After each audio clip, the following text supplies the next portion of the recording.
a primeira coisa que eu tenho que falar é que, vendo a apresentação do Sarney e do Bruno, eu comecei a ficar bastante preocupado pela quantidade de informação que foi trazida nessa reunião. Eu, sinceramente, e eu já peço desculpa antecipada, eu achei que era uma coisa mais simples e não super refinada e robusta, como foi a apresentação, pelo menos eu achei que foi de Sarney e de Bruno.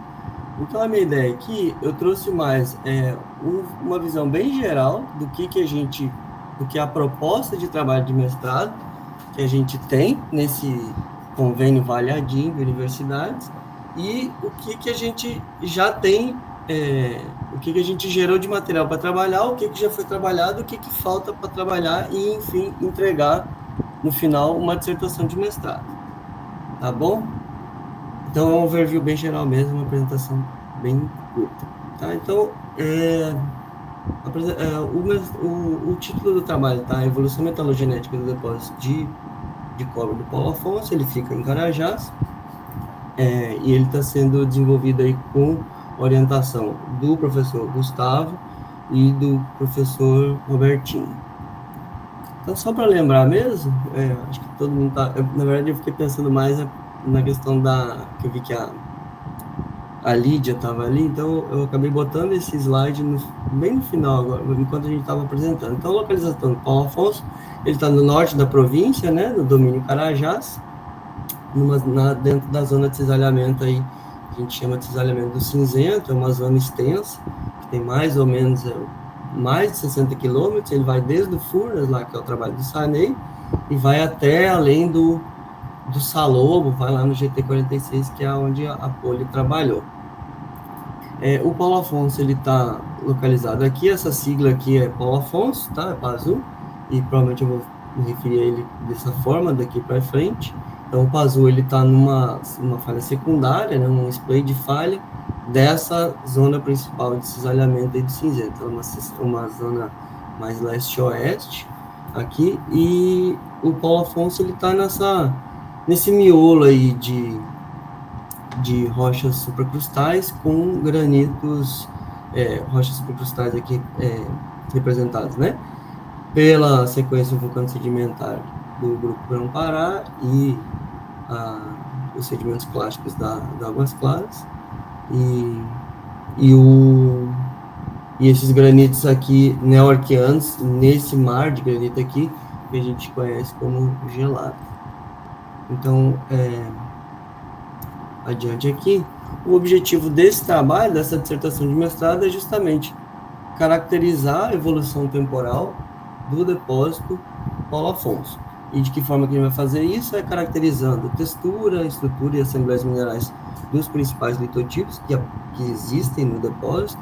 E aqui eu vou ressaltar os principais litotipos, tá? Porque tem um monte de litotipo lá e alguns não são tão importantes assim, ou nunca fazem uma ocupação espacial a ponto de merecer uma descrição detalhada.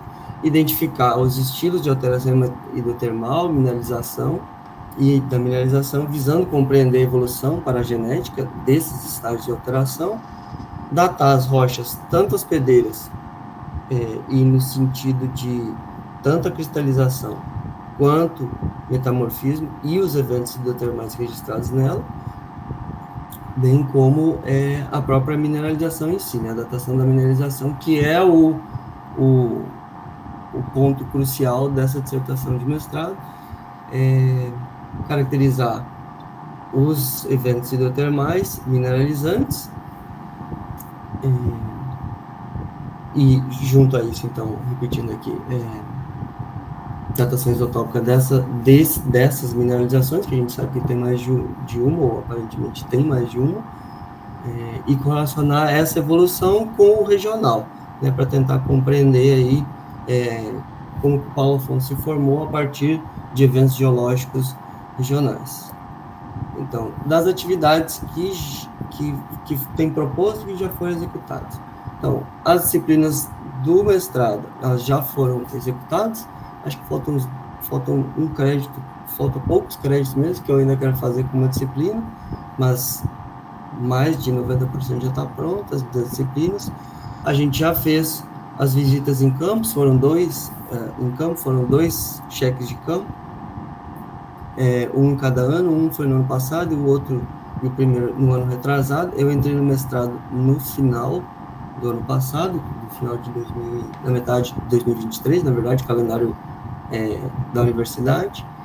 Então a gente fez o cheque de campo. No primeiro campo a gente escreveu o testemunho e no segundo campo, eu e o Gustavo, a gente foi até a área mesmo para fazer o mapeamento, ao ver algumas relações de campo, de contato, que não são tão claras nos testemunhos, e ambos os dois estágios de campo, então teve a descrição de testemunho. No primeiro foram 3 testemunhos, o 138, 120, 136, e na segunda etapa foram mais 4 testemunhos aí, então somando tudo foram 7 furos descritos, que dá mais ou menos aí uns 2.900 metros de sondagem. Disso aqui tudo resultou o quê? A gente consegue ter clareza com a relação espacial e temporal dos diferentes litotipos e das mineralizações, e a amostragem para petrografia e datação da mineralização e das encaixantes do Paulo Afonso.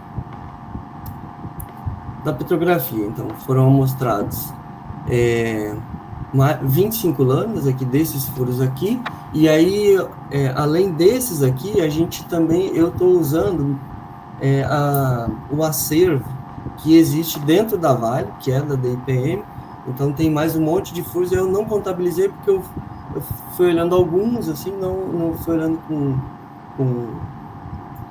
sistematicamente eles, mas tem essa possibilidade também. Quando tem algumas outras rochas, a gente olha outras lâminas, outras seções para compor o entendimento.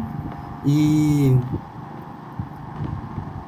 além disso, também a gente fez petrografia de amostras coletadas em campo, no caso de granitóides, especialmente os granitóides que a gente enxerga no campo.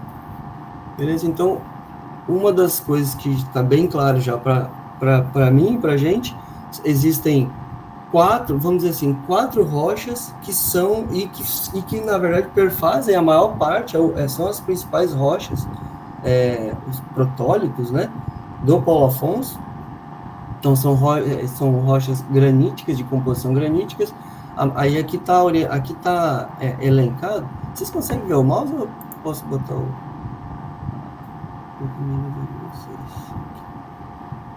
beleza. Então ela já está elencada assim pelo tempo, né? Relação de tempo que a gente observa nos furos. Então a gente enxerga um gneiss mais antigo, provavelmente é a rocha mais antiga que tem no depósito. Tem esse granito que a gente chamou de GR1, que a gente relaciona ele com o granito gelado.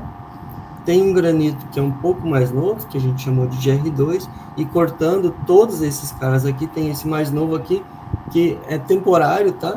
Mas é uma forma mais fácil de dizer, que a gente está se referindo ele a Yangpa-Azul, por referência lá ao Yang Salou.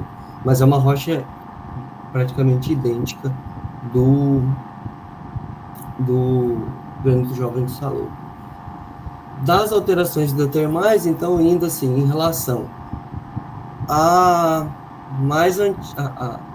aquilo que é mais distal da mineralização, aquilo que é mais proximal, então a gente tem uma fase inicial de albitização, que vai migrando. Aí, essa alteração aqui que a gente chamou de potássica férrica, que na verdade, quando a gente olha na lâmina, ela é mais clorítica, esse mineral escuro aqui, clorita e magnetita, mas dá para enxergar assim, alguns vultos de que essa clorita é secundária, então, é uma biotita original, então tem a potássica férrica. Eu botei esses pontos de interrogação aqui, porque essa é a alteração que eu mais tenho dúvida no Paulo Afonso, qual é a posição no tempo onde ela encaixa. Para mim ainda é uma questão ainda que não está batido o martelo, é uma discussão que eu tenho muito com o Gustavo ainda, sobre essa alteração aqui, mas de qualquer forma ela envelopa, sempre ela está relacionada à mineralização. Ela está envelopando os corpos de minério e que no Paulo Afonso é uma alteração cáustica férica, né? Representada aqui por epidoto, actinolita, magnetita, um pouco de magnetita e calcopirita, que é o mineral sulfatado do Paulo Afonso. Na mineralização, a gente distingue duas mineralizações, que é efetivamente de onde que surgiu a ideia desse mestrado. Tem uma mineralização que o tipo dela, ela é maciça e ela é brechada, ela é brechoide, na verdade. É uma mineralização assim, muito rica, que a gente chama de alto teor, do Paulo Afonso. Ela parece ser uma evolução de zonas miloníticas e ela tem ali associada actinolita, epidoto, calcopirita, magnetita e apatita. E a mineralização 2, o estilo, ela é mais venular, ela pode estar contida em fraturas, então ela pode estar na borda de veias aqui com a actinolita, ela está em fraturas e venulações, e também pode ser um pouco brechóide também, se enxerga que ela faz parte meio que um stockwork, assim, tá? E a diferença dessa para essa aqui é que, nesse caso aqui, a zona de alteração da encaixante, ela é muito discreta. Por exemplo, essa foto aqui, né? Ela não passa mais que poucos centímetros do veio mineralizado. E já essa primeira aqui, ela já tem um halo de alteração mais espesso e mais robusto, e onde a gente efetivamente enxerga aqui um estilo que lembra muito o que a gente chama em Carajás de pele de onça, né, que é simplificado por essa foto aqui, que é onde tem mais magnetita, e no caso aqui dessa mineralização número 2, a magnetita ela não é tão importante, tem magnetita, mas ela é mais restrita, e normalmente ela está na borda desses veios e veinas aqui. Beleza, isso é de petrografia. Da datação, então a gente coletou, aqui é uma tabela bastante consolidada, assim, do que a gente coletou.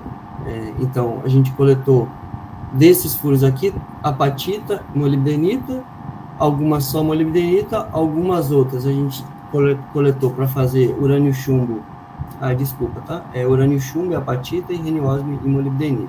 Isso aqui é para mineralização, nesse furo aqui, a ideia é mineralização e encaixante dos granitos aqui desse furo. Nesse outro furo aqui, urânio chumbo e apatita, mineralização, e nesse outro aqui, zircão, urânio chumbo em zircão e no gneiss também, para datar as encaixantes graníticas, como eu disse, que são as mais importantes.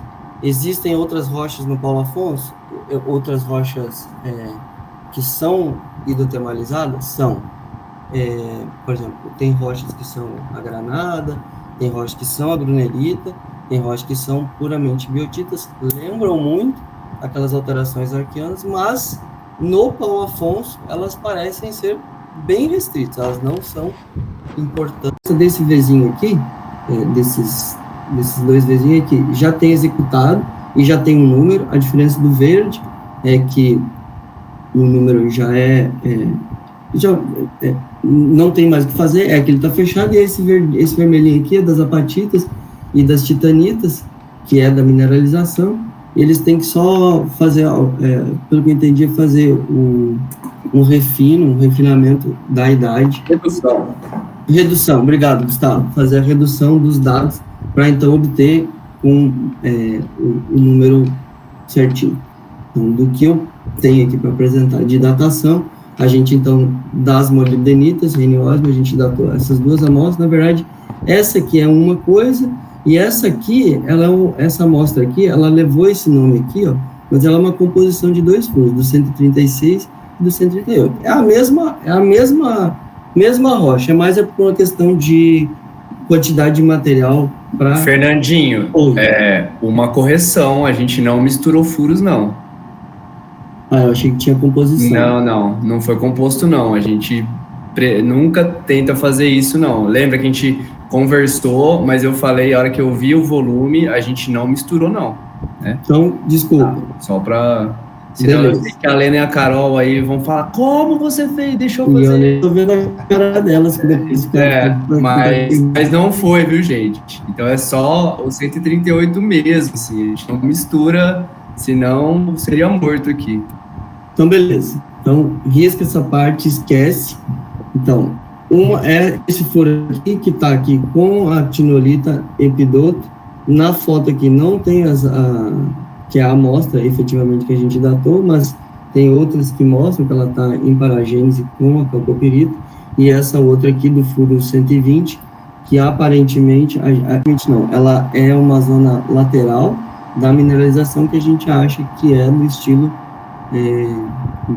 1, que seria, tem cara de ser arqueano.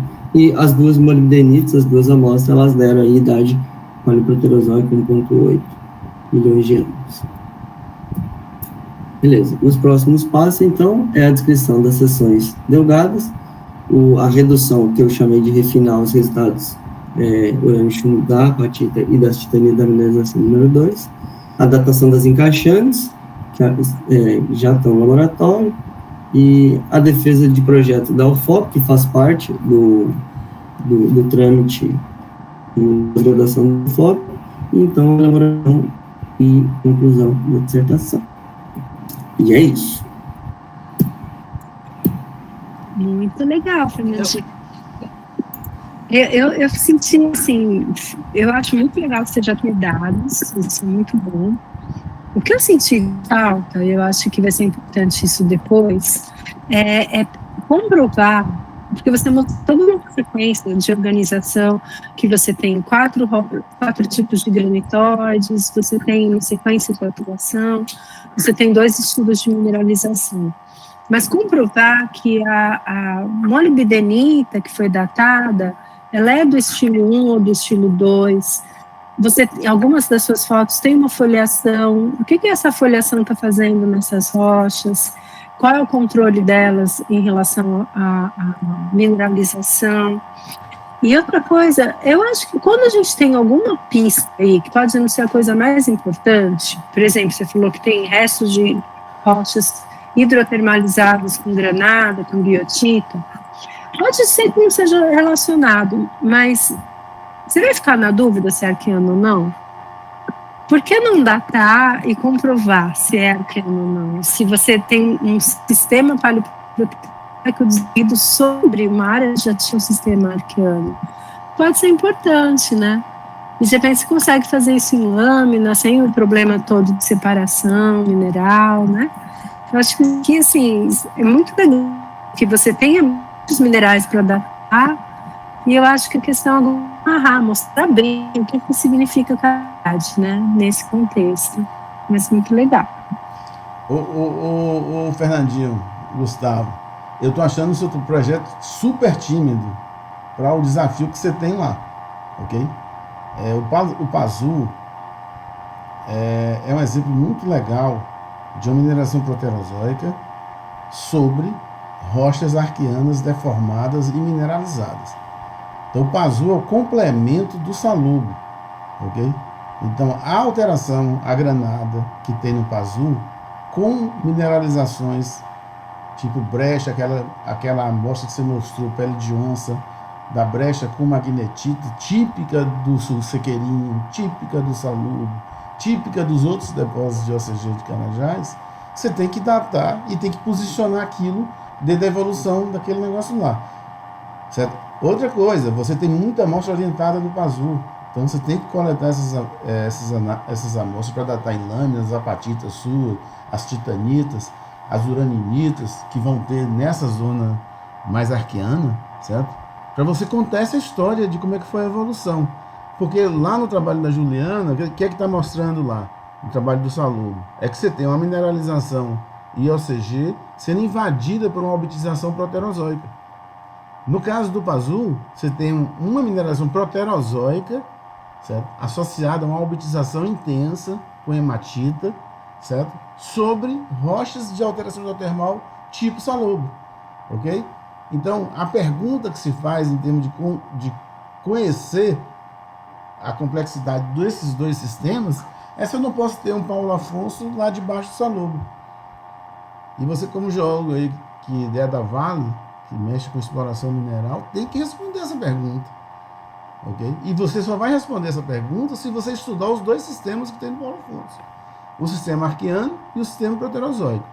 A gente tem uma série de datações feitas no Paulo Afonso pelo Tassinari e pelo Paulo Vasconcelos, certo? Argônio, que deu tudo 1,8 na alteração hidrotermal. Primeira coisa, você tem que usar esse dado na sua tese, porque é um dado interno, certo? Que a gente só vai acessar esse dado se você publicar isso na sua tese, já está pronto. Você não vai citar relatório interno, você vai pegar os dados que foram feitos, as planilhas das datações Argônio e jogar dentro da sua discussão. Então, conversa com o seu chefe lá para liberar as informações, e é uma informação que vai qualificar muito as datações Rene-Oswald que você já tem. Naquela relação que Lena está falando. Qual o significado daquilo dentro da evolução como um todo? Então você vai pegar os anfibólidos, as biotitas que foram datadas lá, vai dessa mesma idade que você obteve na molibdenita. Ok? Outra coisa, você precisa datar todas as rochas encaixantes. A gente precisa ver como é que o Vale do Cinzento, como é que essa área aí, que a gente chama de granito gelado, que não é um granito, são vários granitos introduzidos dentro do embasamento gnástico, até migmatítico, certo? Está evoluindo. Então, se você tem, por exemplo, a Juliana pegou uma rocha que quimicamente era diferente, lá no meio da alteração hidrotermal do Salobo, datou, é um anfibolito, a hornblenda, certo? Não tem granada associada, e datou de 2,8. Então, é um pedaço de supracrustal mesoarquiano que está ali embaixo. Isso tem um significado muito grande na hora da gente montar a geodinâmica, montar a deformação como um todo. Outro detalhe, você não citou aí uma mineralização que é fantástica, é um albitito com calcoperita poiquilítica junto com hematita, certo? E uns testemunhos aí. Você tem que estudar isso. Lógico que a quantidade disso em relação à zona mineralizada é pequena, mas é um achado isso. Porque a gente está sempre discutindo essas albitizações. E no caso do Pazu, a albitização, a albita 2 do Pazu, ela mineraliza, enquanto nos outros alvos ela só destrói a mineralização. Então, tem que caracterizar quimicamente essas duas albitas. A albita que você mostrou da primeira foto, você mostrou daquela deformação lá, uma zona milonítica que deforma o embasamento, que a gente chama de albita 1, que tem lá no Salobo, que tem nos sistemas, aquela albita inicial do sistema de alteração hidrotermal de Carajás, caracterizar quimicamente essa albita e a albita 2 relacionada à hematita, que é mais cor de carne. Como é que isso evoluiu no tempo? O Paulo Afonso é um exemplo mais gritante, é o maior depósito proterozoico de Carajás. Né? Então, por que ali teve condições de formar um grande depósito, certo? Relacionado com o proterozoico, com essa evolução toda, que em outros depósitos é pequena. Então você pega o sequeirinho, né? Você tem um sequeirinho muito maior do que o Morro do Sossego, né? Mas no caso do Paulo Afonso, o Paulo Afonso é muito maior do que as mineralizações arqueanas que estão lá embaixo, que ele cortou. Então é o inverso, é o maior depósito proterozoico de Carajás, é um world class do proterozoico. Né? Então tem que estudar isso tudo. Eu já tinha anotado aqui nos trabalhos. Outra coisa, eu vou mais ou menos falar aqui o que eu anotei já antes nos relatórios, tá? Então, quando você for datar as rochas encaixantes, você tem que fazer urânio chumbo, ter seu ref do zircão, e aí no Pazu tem zircões hidrotermais, tá? Provavelmente não são proterozoicos, vão ser arqueanos, porque a temperatura do proterozoico não foi capaz de hidrotermalizar e criar zircão hidrotermal. Deve estar ligado aos granadas. Você tem que datar essas granadas aí, que é encaixante do Paulo Afonso, para comparar com o do Salobo e com a discussão toda que a gente está tendo do trem cinzento. Né? Então você tem que estudar essas granadas, fazer mapa de composição dessas granadas e fazendo o teciorrafo dela, samarinodimo, fazendo aí urânio chumbo. Essa questão da ocorrência de calcopirita poiquilítica nos albititos associados com hematita, você tem que estudar isso. Só você tem isso aí Você tem que dar um parecer sobre essa doença e o que é isso.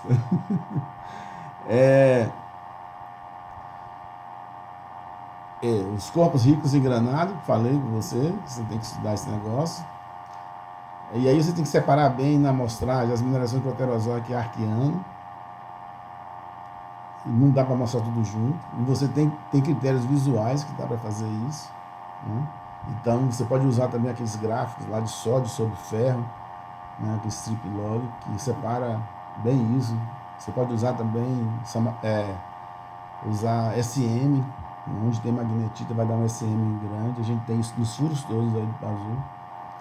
Para separar as minerações que tem magnetita associada ao sulfeto, não aquele de borda, né? Porque no Pazu, às vezes o veio é tão grande que você fura ele, passa 20 metros dentro do veio, um veio de cocopirita. Tem locais no Pazu que tem veios maciços de cocopirita de 20 metros de espessura, que você só encontra isso na borda do gameleira. Os veios maciços, essas texturas que o Bruno mostrou lá do gameleira, que parece uma brecha, mas é mais fragmento de quartzo dentro daquela massa de magnetita, tem muito lá no Pazu, né? Que correlaciona com 1.8, que também tem gameleira, que também é 1.8, só que o Pazu é mais gigantesco. A questão das albitas 1 e 2, e tem as biotitas também, que o Bruno encontra lá no gameleira, as biotitas marrons e as biotitas verdes, né? Que você encontra como marcadores aí das alterações hidrotermais ligadas ao proterozoico e das alterações hidrotermais ligadas ao IOCG, né? Tem isso também aí. E usar os dados argônico e datar aí essas mineralizações mais antigas.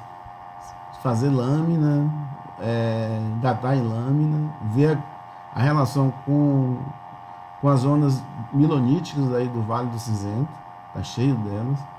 Então, o estudo do Pazu é aquilo que a gente já discutiu antes. Você está falando, mas eu estou fazendo um mestrado. Ok, mas a necessidade que a gente tem de entender os processos, o Paulo Afonso é um machado, porque superpõe de forma muito intensa o proterozoico sobre o arqueano. É o único lugar em Carajás que isso acontece. Então tem que estudar isso. Tem que ampliar aí as coisas e estudar isso aí. Não só pelo seu mestrado, mas também pela sua carreira aí dentro da empresa, como geólogo de exploração da empresa. Essa curiosidade que a gente tem de entender esse processo como um todo. E aí depois, se o Gustavo achar que é legal, você transforma em doutorado depois. Fazer o quê? Mas você precisa estudar. É isso que eu acho, tá? Então, assim, a gente já tem hoje aí mais ou menos uma receitinha do que fazer com as granadas, o que fazer com as apatitas, o que fazer com as titanitas, lâmina, o que fazer com os zircões. Então, assim, a gente já tem mais ou menos, dos trabalhos que já foram feitos, né? O que a gente tem que fazer no mínimo, tá? Você pode até fazer mais coisa, mas o mínimo você tem que fazer para ficar mais ou menos no mesmo padrão dos outros trabalhos que estão sendo produzidos.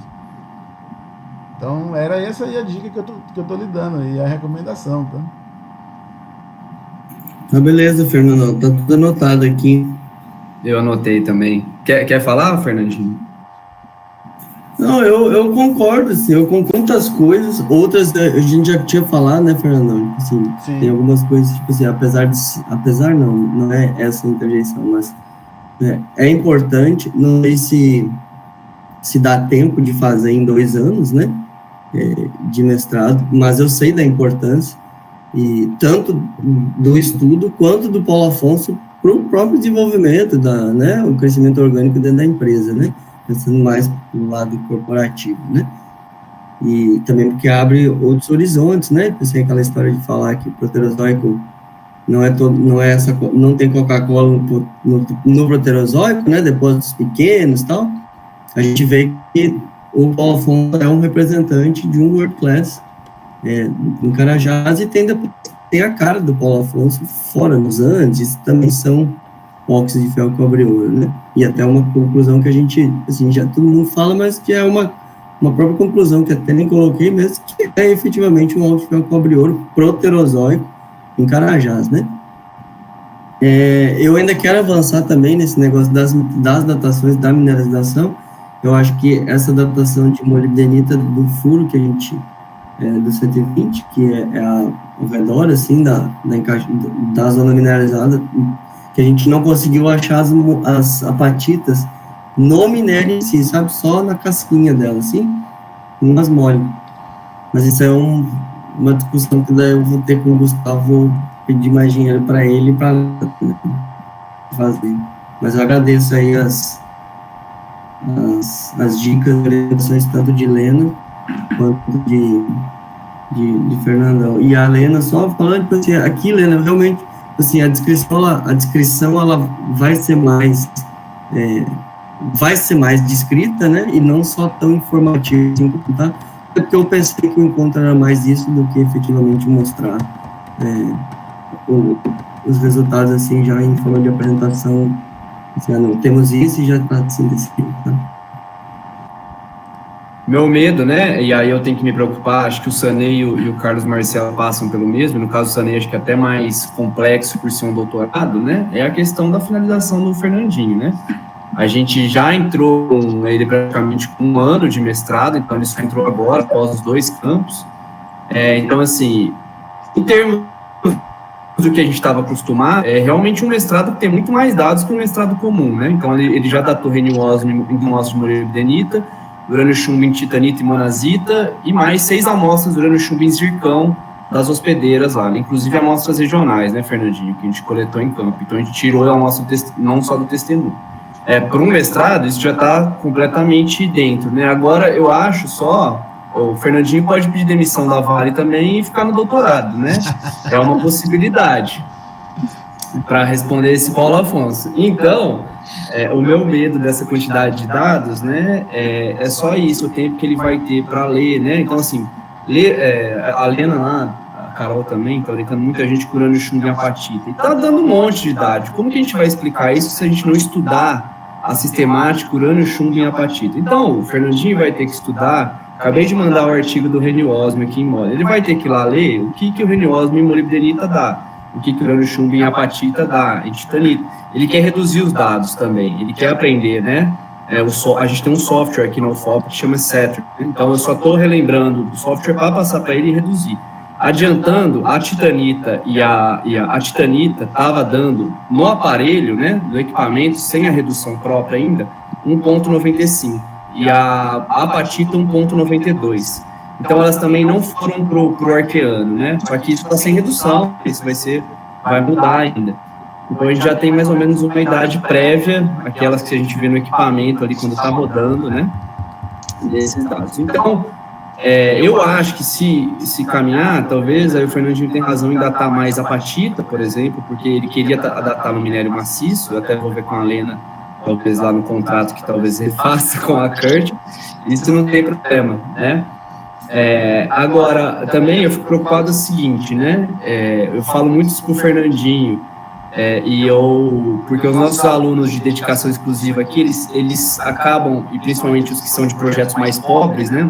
Não um projeto rico como esse da Vale, a gente gasta muito tempo e muitas imagens, né, na petrografia, nos testemunhos de sondagem, num log bom.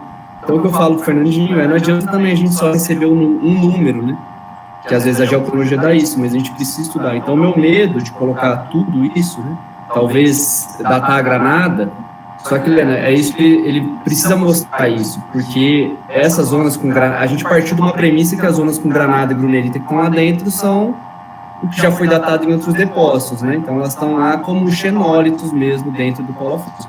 E quando o Fernandinho falava, e o Fernando me corrige também, falava, Fernandinho, como é que é o Paulo Afonso? Tem granada e grunerita? Porque eu só tinha visto depósitos com granada e grunerita no cinzento, né? Aí eu cheguei lá, essas zonas são restritas, muito restritas mesmo, né? Então é isso que a gente foi mais ou menos. Aí o Fernandão já balançou a cabeça. Aí, mas ela. Gustavo, e aí. Gustavo, tem um alvo chamado. Que um alvo não, é a continuação do Paulo Afonso, que é o que a gente achou com gravimetria. Esse alvo que a gente achou com gravimetria é entupido de granada, porque ela é pesada, é por isso que deu a anomalia gravimétrica. Outra coisa é que não adianta amostrar só esse minério 2 que o Fernandinho mostrou lá com as molibdenitas. Você vê, lógico, quando você vê testemunho e a molibdenita está relacionado ao 2. Ele tem que ter uma datação no minério 1 dele, ok? E não tem como, porque isso existe lá no Paulo Afonso. Então, se alguém passar Pera, lá depois, no minério 1 que ele mostrou aí, sim, né, que Fernandão? ele mostrou, isso. Se alguém passar A lá, molib... se alguém passar Mas lá, a molibdenita, ele datou a molibdenita do minério 1. não sei não, viu? Eu tenho dúvida. O Você problema é pode que é o olhar seguinte, encaixante, né? você veja encaixante desse minério, da molibdenita que ele datou, é toda albitizada, com albita grossa, ok? Então, eu tô achando que essa molibdenita está associada à mineralização 2. Aquela que ele mostrou, pele de onça, certo? Que é aquela associação de magnetita com copirita, eu acho que ali seria o tiratema mesmo da mineralização. Sim, ali eu acho que daí seria o que ele quer já, que seria a própria apatita, né, Uma Fernandinho? apatita, Isso aí ou eu acho que procurar daí ali uma seria... titanita, ou uma uraninita, o que é que tem ali. Aham.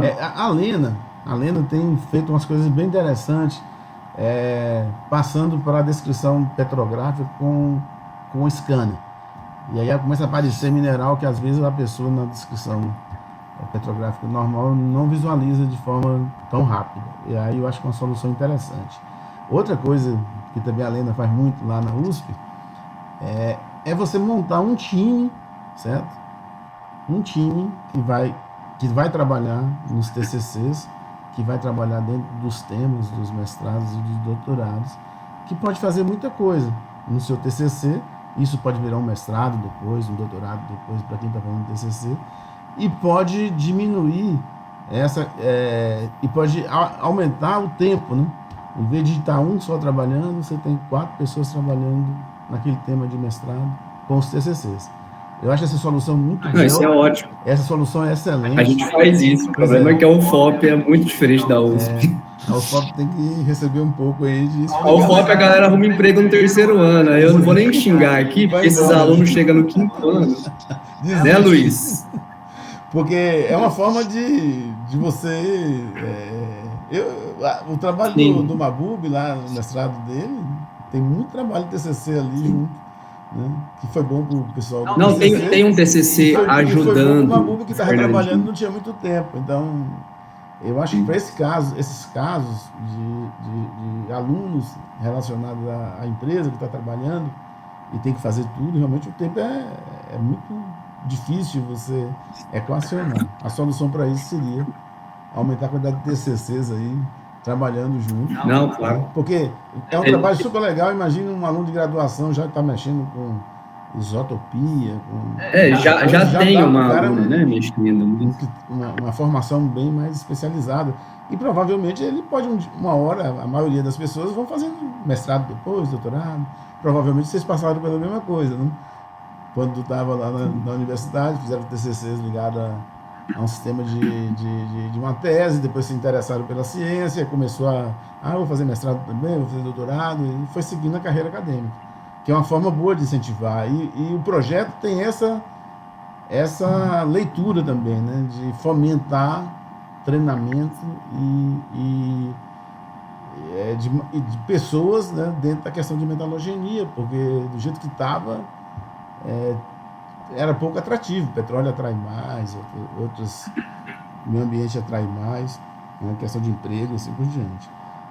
Mas eu não sei, mas assim, tem que dar uma pensada, Gustavo, nesse negócio.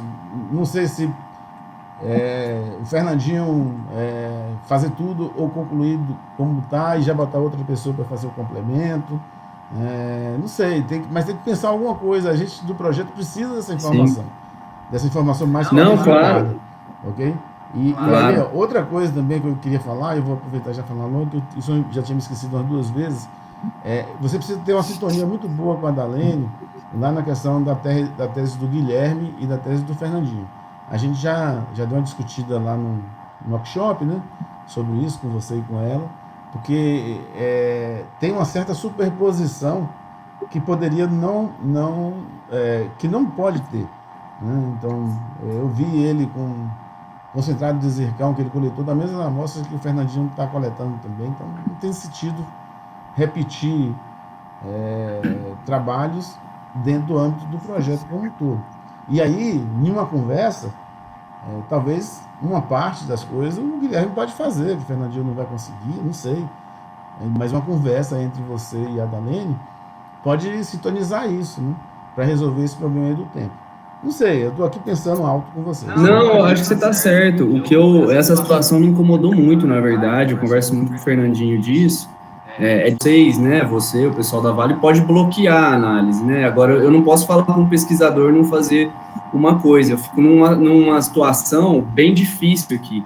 E o que eu deixei claro naquele e-mail é o seguinte: o trabalho do Fernandinho se chama evolução temporal, né? Evolução temporal, a gente precisa datar as coisas.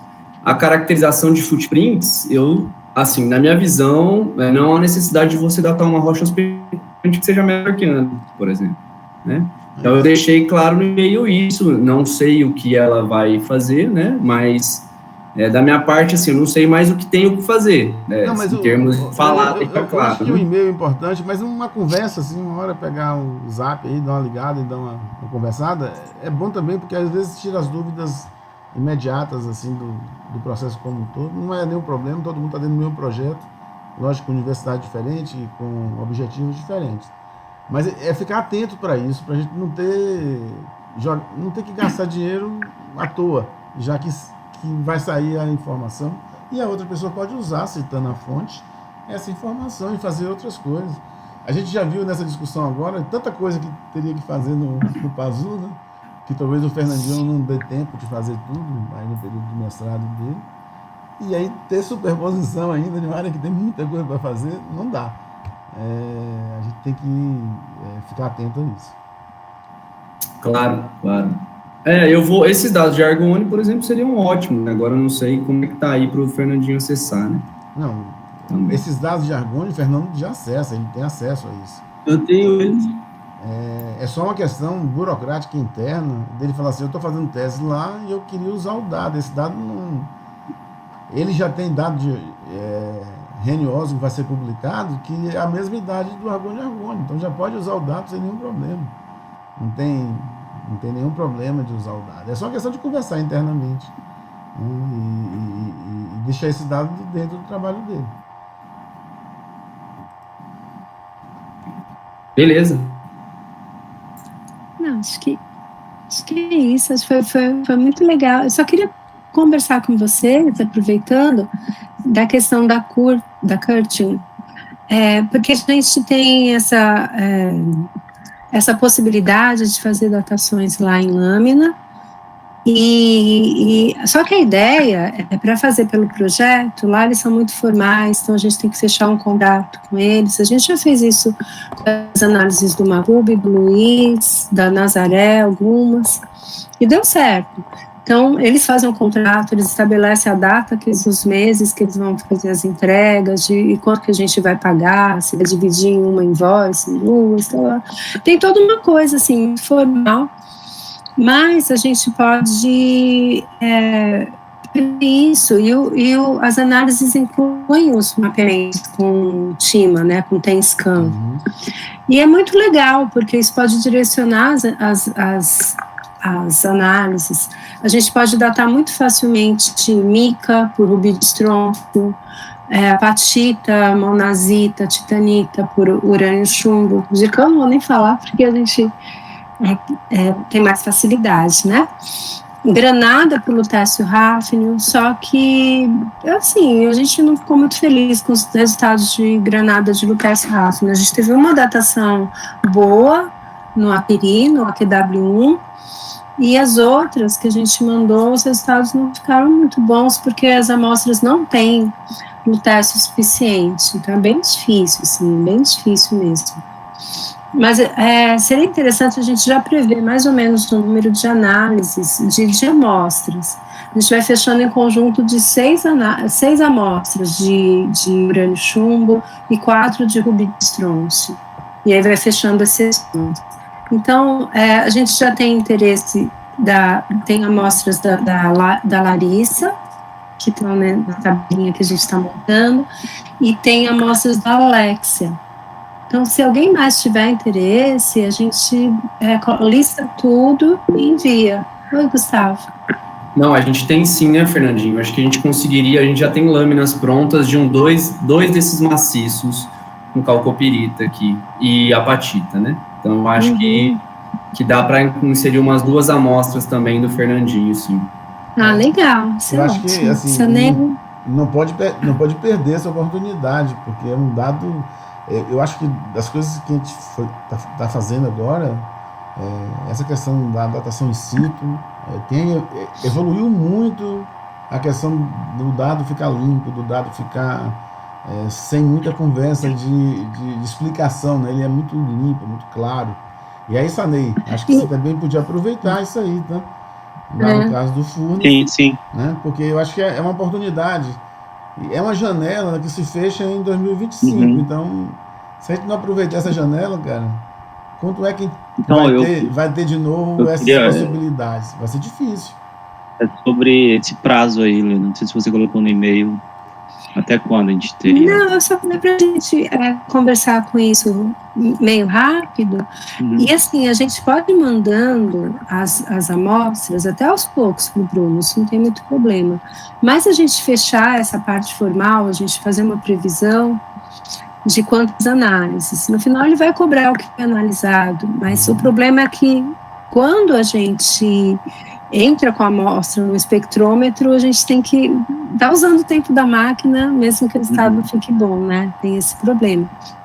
Mas a gente pode até, por exemplo, fazer quero datar tantas apatitas, tantas micas, fazer essa previsão e a gente passar isso para o Bruno e já adiantar a parte formal, porque ele precisa reservar tempo de máquina lá, ele não consegue ficar rodando uma semana inteira, né? Ele vai dividindo o tempo com outros pesquisadores. Então, ele vai reservando os dias na máquina e vai rodando. Então, ele faz isso tudo programado, é tudo agendado, né? Então, até julho, tem possibilidade de mandar ainda? De mandar, eu acho que sim, a gente combina com ele, mas a gente teria que avisar ele antes para ele já reservar a máquina para fazer análise, entendeu? Tá bom. Eu vou falar com o Marcelo, conversar quando chegar. Então, tá legal. Aí depois a gente manda um e-mail, tá bom? Ah, joia. Tá bom. Beleza. Valeu, Fernandão. Fernandinho. Olena, só uma complementação do que você falou, inclusive usando a mesma técnica que o Sanei usou para achar zonas com molibdenita. Eu não tenho contato de todo mundo está trabalhando, que vai trabalhar com essas granadas. O lutécio, ele não tem na nossa bateria de análise, mas o hafnio tem. Então, dá talvez para tentar mapear de alguma forma essas coisas pelo hafnio, tá? Só para você saber. Isso seria ótimo, né? Pessoal, bonita, visível, fácil, grossa, e aí a gente comparava com a quantidade, né, a quantidade que tinha na análise, e aí conseguia olhar e enxergar bem rápido assim, onde é que conseguia. A gente na OSA agora filtrou por 1000 ppm. E aí conseguimos, né? A gente ensinou vocês também? Hã? A gente ensinou vocês também isso? Nós tivemos uma conversa sobre a mesma ideia aqui em Canaã. Agora sim, a gente conversou sobre no isso. boteco, né? Uma coisa boa, viu, Fernandinho e Sanei? Que tenha prazos rígidos, assim, curtos, que vocês vão se virar nos 30 para poder saber quantas lâminas vão fazer. Isso é bom. Isso é bom para o sangue, para o batimento cardíaco. Especialmente para parar com o batimento cardíaco, né? Não, acelera. Porque aí você sabe que tem um prazo e esse trabalho vai valorizar muito, esse tipo de coisa vai valorizar muito o trabalho de vocês. Beleza. Isso é bom. Vamos caminhar aí. Eu tô achando que vocês têm problemas distintos para resolver, né? Sanei, Fernandinho. E o Luiz já está acabando trabalho dele. Tem lá o Bruno também, que ainda precisa insistir um pouquinho aí na questão da datação aí dessas mineralizações de mais baixa temperatura, com menos radiogênica, né? Mas assim, são os desafios aí científicos, aí vocês vão crescendo aí quando vai conseguindo resolver esses desafios, né? Como um todo. A experiência aqui é trocada, né? Vocês já falaram aí dos limites aí molibdênio, dilutêncio, em termos de análise química, para procurar onde tem. Então é isso, é crescimento aí para todo mundo, de forma coletiva.